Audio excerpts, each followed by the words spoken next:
नमस्कार दोस्तों, मेरा नाम है Ashish Rathore. Indian rail dynamics channel में आपका स्वागत है। अगर आज आप मेरे चैनल पर नए आए हैं, कंटेंट पसंद आए तो सब्सक्राइब करना मत भूलिएगा। आज बात करेंगे हमारे बहुत ही महत्वपूर्ण railway project Rishikesh Karnaprayag railway project. ये उत्तराखंड के 4 धाम से रिलेटेड अभी तक का सबसे बड़ा रेलवे प्रोजेक्ट मैं कहूंगा, क्योंकि एक ऐसे दुर्गम स्थान पर ये प्रोजेक्ट बनाया जा रहा है रेलवे का, जहाँ पर कई बार सर्वे होने के बाद फेल हो चुका था। लेकिन अब बेड़ा उठाया है RVNL ने, जो कि हमारे भारतीय रेलवे की एक कंस्ट्रक्शन आर्म है, इस प्रोजेक्ट को पूरा करने का। और नॉर्दर्न रेलवे और KRCL Konkan railway corporation limited भी इस प्रोजेक्ट में अपना एक्सपीरियंस दे रहे हैं। दोस्तों, इस प्रोजेक्ट के बारे में आप लोगों को मैं बहुत पहले से बताता आया हूं, जिसके तहत एक बहुत ही खूबसूरत रेलवे स्टेशन ऋषिकेश के अंदर योग नगरी ऋषिकेश के नाम से बन चुका है और यहाँ पर अब ट्रेनों का आना जाना भी होता है। ये एक तरह से प्रोजेक्ट का पूरा प्रवेश द्वार कहा जा सकता है, क्योंकि इसके बाद ही आगे चंद्रभागा नदी के ऊपर जो ब्रिज बन चुका है वो मैं आपको दिखा चुका हूँ और आई होप आपने वो देखा होगा। नहीं देखा तो आप इस वीडियो को देख सकते हैं। यहाँ पर इस ब्रिज के बाद से पहाड़ों पर ऊपर तक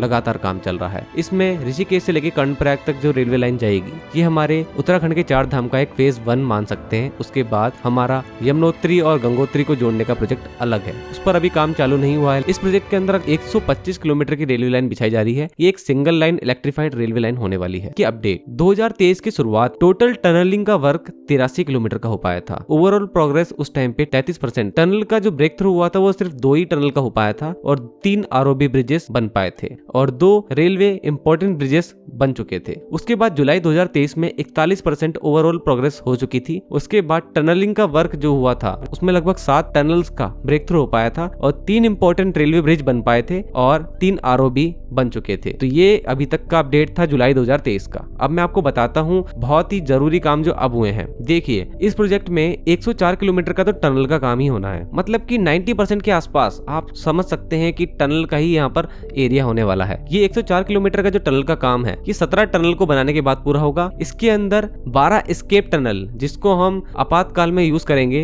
वो भी बनाई जा रही हैं। साथ में ऑडिट टनल्स और क्रॉस पैसेजेस भी बनाए जा रहे हैं, जो कि हमारी एस्केप टनल और मुख्य मेन टनल जो होगी उसके बीच में निकासी का द्वार खोलेंगे। इसको पूरा टोटल मिलाकर के 213 किलोमीटर का टनल का ही वर्क होना है इस दुर्गम स्थान पर।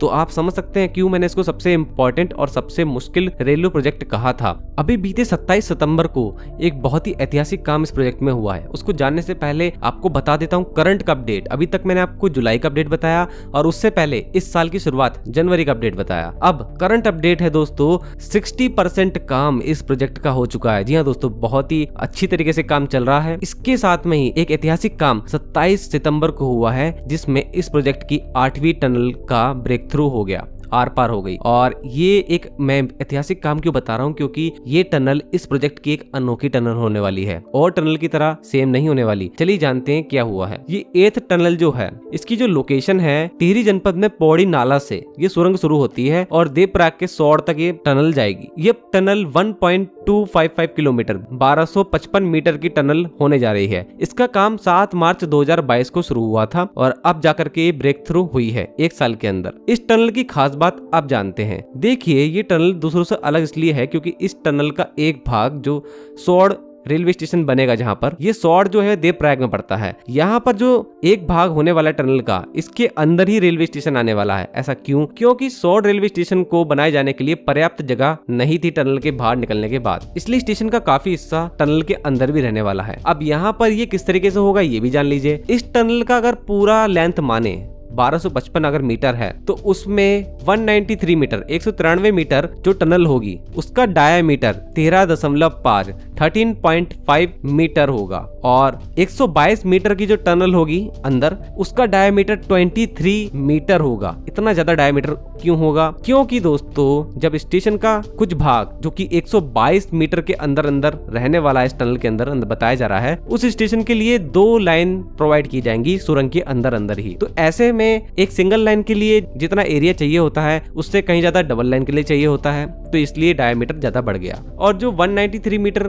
का मैं 13.5 मीटर डायामीटर बता रहा हूँ, ये भी हम लोगों को थोड़ा सा ज़्यादा बढ़ाना पड़ा, क्योंकि हम जब सेकंड लाइन निकालेंगे तो उसके लिए भी कुछ जगह चाहिए होती है, तो वही कारण है कि ये डायमीटर भी बढ़ गया। अब बची 940 मीटर की और टनल। इस भाग में डायमीटर इस प्रोजेक्ट में बन रही सभी टनल के डायमीटर के बराबर ही होगा, जो कि होता है 7.8 मीटर, और ये स्टैंडर्ड है। तो यहाँ पर कोई भी लाइन हमको डबल नहीं करनी है, इसलिए यहाँ पर डायमीटर नॉर्मल है।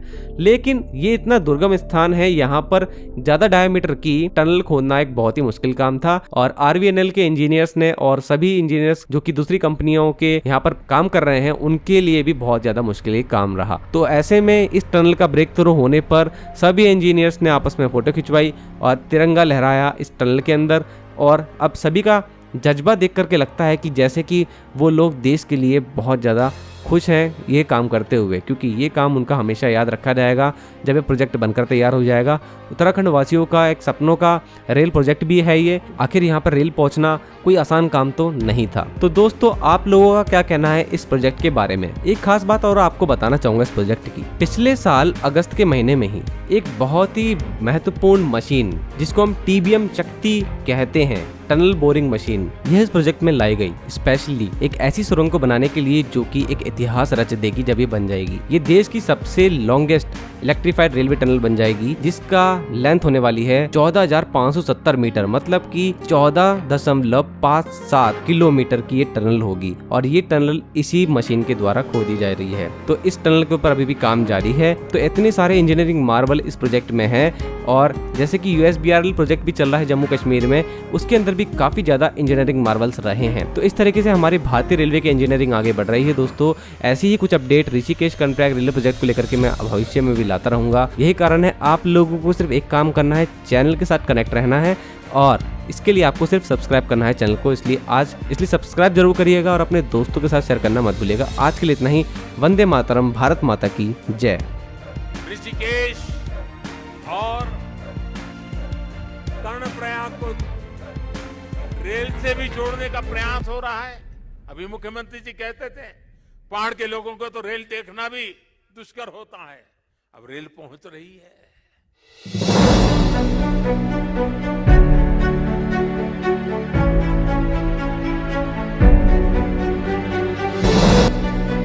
पहाड़ों पर रेल का ये बड़ा काम पूरा हो जाएगा। 4-4, 5-5 पीढ़ी ने इंतजार, 5-5 पीढ़ी के इंतजार का उन सपनों को पूरा करने के लिए हम लगे हुए हैं।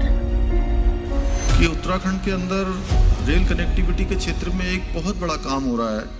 ऋषिकेश से कर्णप्रयाग रेल लाइन 125 किलोमीटर की रेल लाइन पर तेजी से काम चल रहा है।